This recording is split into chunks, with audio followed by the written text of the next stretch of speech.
Today, we talked about wellness and resiliency in medicine. We particularly talked about emotions, emotional regulation, emotional dysregulation, and how that process is complicated for healthcare providers.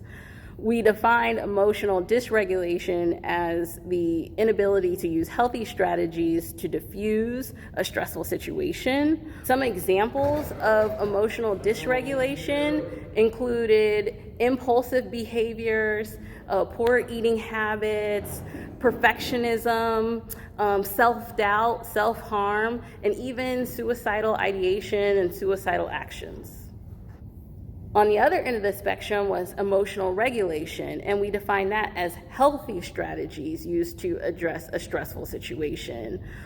Something that's socially tolerable, it's flexible enough to allow for reactions from all parties involved. Some examples of emotional regulation include overall life satisfaction, conflict resolution skills, self-soothing, and the capacity for duality.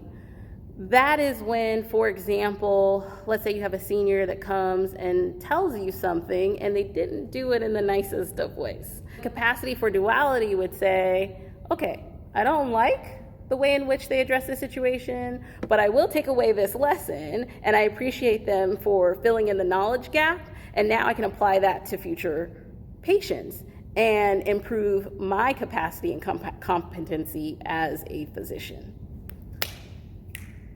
So, the three things that complicate this for healthcare professionals are, number one, vicarious trauma, number two, compassion fatigue, and number three, community trauma. Vicarious trauma is when helping professionals experience so much adversity that their own personal perception of a thing becomes altered or damaged.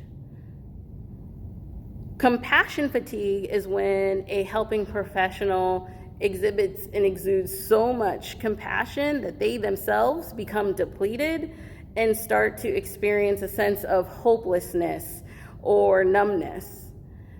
And then community trauma is when a community goes through a tremendous traumatic event, so much that it changed the very fabric of that community.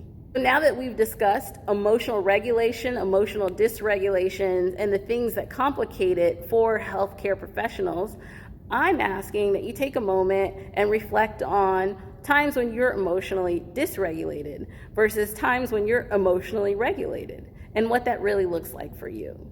If you feel brave, go ahead and drop it in the comments.